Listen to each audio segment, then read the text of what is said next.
Bonne année 2026. Je ne sais pas dans quel état tu arrives dans cette nouvelle année. Je ne sais pas si tu arrives plein d'élan, plein d'espoir, ou si tu arrives fatigué, déçu, vidé, peut-être même en colère. Aujourd'hui, je ne vais pas te souhaiter une année parfaite. Je ne vais pas te souhaiter une année sans problème.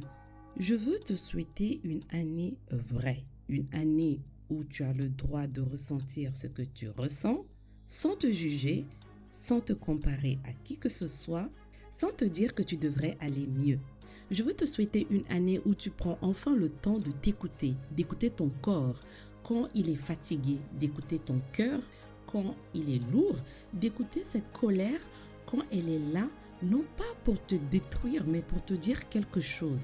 Je te souhaite une année où tu n'es plus obligé d'être fort tout le temps. Une année où tu n'as plus besoin de faire semblant que ça va. Une année où tu peux déposer ce que tu portes depuis trop longtemps. Je te souhaite une année de lucidité, pas celle qui fait mal, mais celle qui libère. Une année où tu comprends ce que tu ne veux plus. Une année où tu t'identifies à tes limites. Une année où tu arrêtes de te battre, enfin, contre toi-même. Je te souhaite une année où la colère devient clarté, où la fatigue devient un signal à écouter, où la douleur devient une frontière à respecter. Je te souhaite une année où tu avances tout doucement, sans te presser, sans te violenter toi-même, sans croire que tu es en retard sur ta propre vie.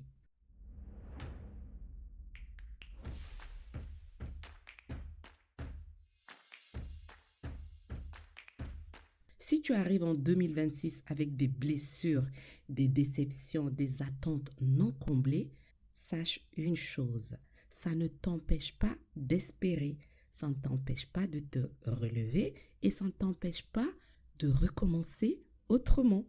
Alors, bienvenue en 2026, pas pour être parfait, mais pour être juste avec toi-même. Avant d'aller plus loin, il faut dire une chose honnêtement. Cette année, elle n'arrive pas dans un terrain neutre. Elle arrive dans des corps fatigués pour certaines personnes, des cœurs lourds, dans des vies où beaucoup ont tenu trop longtemps. Alors non, ça ne sera pas une bonne année comme on l'entend d'habitude. Ça ne sera pas une phrase jetée comme un pansement rapide. Ça ne sera pas une injonction à sourire, à espérer, à réparer comme si de rien n'était. Cette année commence avec des gens en colère. Pas une colère bruyante, pas une colère violente, une colère profonde, une colère intérieure, une colère qui a pris racine parce que trop de choses ont été avalées sans être digérées. Il y a des personnes qui arrivent en 2026 en se disant « Je ne sais pas ce que j'ai, mais je ne vais pas bien ». Et souvent, ce qu'elles ont, ce n'est pas un manque de motivation, ce n'est pas un manque de foi, ce n'est pas un manque de volonté, c'est une colère ancienne, installée, silencieuse. La colère ne vient jamais de nulle part, elle vient quand quelque chose a dépassé un seuil, une limite. Quand une limite a été franchie, quand une injustice s'est répétée, quand un sacrifice n'a jamais été reconnu, quand une personne a trop donné sans jamais recevoir en retour. Jean-Pierre Dufresne, dans le bref traité de la colère, rappelle quelque chose de fondamental. La colère, ce n'est pas un défaut moral, ce n'est pas une faiblesse, c'est une réaction humaine face à une situation qui ne l'est plus. La colère est un signal de dignité, un signal de survie intérieure. Il existe une colère dont on parle peu parce qu'elle ne fait pas de bruit, parce qu'elle ne dérange pas les autres. C'est la colère de ceux qui tiennent, ceux qui disent toujours « ça va », ceux qui encaissent pour préserver la paix des autres, la paix autour d'eux, en s'oubliant. Ceux qui comprennent tout le monde, mais que personne ne comprend vraiment. C'est la colère de la personne qui se dit « je vais encore faire un effort ». Je vais encore attendre, ce n'est pas si grave que ça. Et à force de le dire, ce n'est pas grave, quelque chose se casse à l'intérieur. Quand cette colère ne sort pas par la parole, elle descend mais profondément dans le corps. Elle devient fatigue chronique même après un long repos. Elle devient douleur au dos, aux épaules, à la nuque. Elle devient une migraine, trouble digestif, oppression à la poitrine comme si on s'attend à une mauvaise nouvelle. Elle devient boule à la gorge, insomnie, anxiété diffuse. Elle devient épuisement émotionnel. Le corps finit par parler quand l'âme n'a plus la place. Et beaucoup de personnes vivent ça en pensant que c'est dans leur tête, alors que non, c'est une émotion retenue trop longtemps. Il existe aussi une colère encore plus silencieuse, la colère retournée contre soi. Et c'est la plus dangereuse, celle qui te fait dire, si ça ne marche pas, c'est que je n'ai pas fait assez, j'ai pas été assez bien. Si je souffre, c'est que peut-être que j'ai mal agi, je dois encore m'améliorer pour mériter. Cette colère transforme la douleur en culpabilité. Elle transforme l'injustice en auto-accusation, en auto-sabotage. Elle enlève l'estime de soi. Elle enlève la joie, elle enlève l'élan. Et petit à petit, elle fait croire que le problème, c'est soi. Ce n'est pas vrai. Le problème, c'est qu'il y a une émotion légitime qui n'a jamais été accueillie. La colère, elle n'est pas là pour détruire une vie. Elle n'est pas là pour dire « ça ne peut plus continuer comme ça, que quelque chose doit changer, je me suis oublié ». La colère parle de respect, de reconnaissance, de limite. Et tant qu'elle n'est pas entendue, elle se transforme en poison intérieur. Il y a des personnes aujourd'hui qui sont au fond du gouffre, pas visiblement, pas extérieurement, mais au fond. Elles fonctionnent encore, elles avancent encore, mais intérieurement, elles sont encerclées. Il faut le dire clairement, ce n'est pas une faiblesse, ce n'est pas une anomalie, c'est une conséquence. Être au fond, ce n'est pas une fin, c'est souvent l'endroit exact où quelque chose ne peut plus continuer comme avant. Alors, après tout ça, qu'est-ce qu'on fait? Le rebond ne commence pas par une décision spectaculaire. Elle ne commence pas par un projet. Elle ne commence pas par un nouveau moi. Elle commence par l'écoute. Écouter le corps, écouter la fatigue, écouter les tensions, écouter les signaux ignorés pendant des années, beaucoup trop longtemps.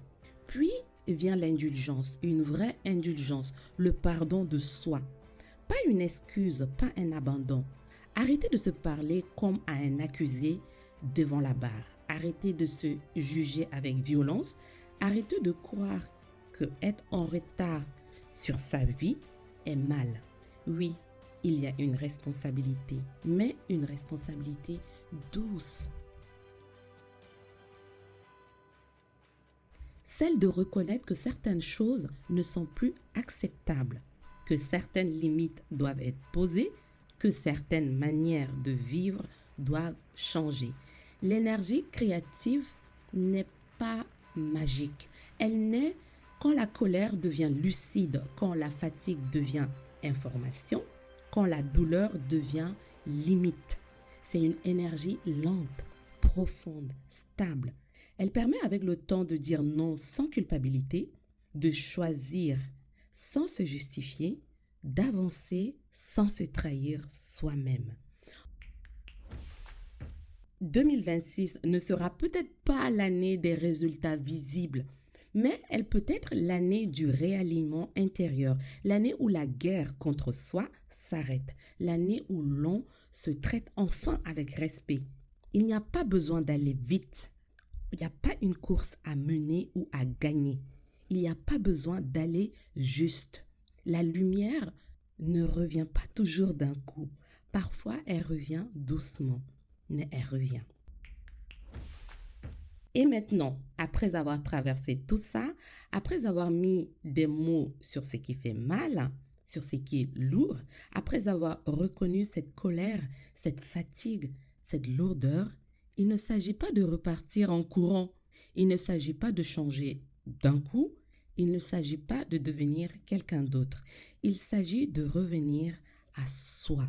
Le premier rebond le plus important, c'est l'ancrage. Revenir ici, dans ce corps, dans ce souffle. Prendre le temps de respirer, mais vraiment de sentir ses pieds sur le sol. De sentir que là, maintenant, on est en sécurité. Que tout n'est pas réglé, mais que tout n'est pas perdu non plus. S'ancrer, c'est d'arrêter de vivre uniquement dans la tête. C'est écouter ce que le corps dit depuis longtemps. La fatigue n'est pas une faiblesse. La tension n'est pas un défaut. C'est des messages qu'il faut écouter. Alors, en 2026, l'ancrage commence par ça. Apprendre à s'écouter sans se juger, s'arrêter quand le corps dit stop, se reposer sans culpabilité, se respecter sans se justifier. Le deuxième rebond, c'est le réalignement. Se demander honnêtement, calmement, est-ce que ce que je vis est encore aligné avec la personne que je veux devenir? Est-ce que ce que j'accepte aujourd'hui respecte ma valeur? Est-ce que je vis par habitude ou par justesse? Se réaligner n'est pas tout casser, tout brader. C'est parfois juste ajuster les choses. Changer une manière de faire, poser une limite, dire non là où on disait oui par peur. La meilleure version de soi, ce n'est pas une version parfaite, ce n'est pas une version qui ne tombe jamais, c'est une version plus consciente, plus honnête avec soi-même, plus respectueuse de ses propres limites. Le troisième rebond, c'est la transformation intérieure. La colère n'a pas besoin d'être combattue, elle n'a pas besoin d'être transformée. Quand la colère devient clarté, elle aide à choisir. Quand la fatigue devient lucidité, elle aide à ralentir. Quand la douleur devient frontière, elle empêche de se perdre. C'est ça l'énergie créatrice. Pas une explosion, mais une reconstruction. En 2026, cette énergie peut servir à construire une vie plus juste, à prendre des décisions plus alignées, se rapprocher de ce qui fait vraiment sens, se détacher de ce qui vide ton énergie. Et surtout, il y a une chose essentielle à retenir. La meilleure version de soi ne se force pas, elle se révèle quand on arrête de se trahir. Elle apparaît quand on s'écoute vraiment. On se traite avec indulgence, on accepte d'avancer à son rythme, on cesse de se comparer aux autres. Il n'y a pas de retard, il n'y a pas d'échec définitif, il n'y a pas de passage. Et celui-ci, c'est un passage important, se retrouver. Alors, pour cette nouvelle année 2026, le vrai conseil le plus profond, c'est celui-ci. Avance doucement, mais avance juste. Choisis-toi sans violence. Respecte-toi sans t'excuser. Fais de la paix intérieure une priorité. Et même si tout n'est pas encore clair, même si tout n'est pas encore réglé, même si tu doutes encore, sache une chose. Tu es déjà en chemin vers ta meilleure version. Parce que tu t'écoutes, tu prends conscience, parce que tu refuses de continuer de te perdre. Alors, je te souhaite bonne année, pas une année parfaite, mais une année alignée, ancrée, consciente. On se retrouve très prochainement dans Esprit 2.0, la meilleure version de toi, saison 3. À bientôt!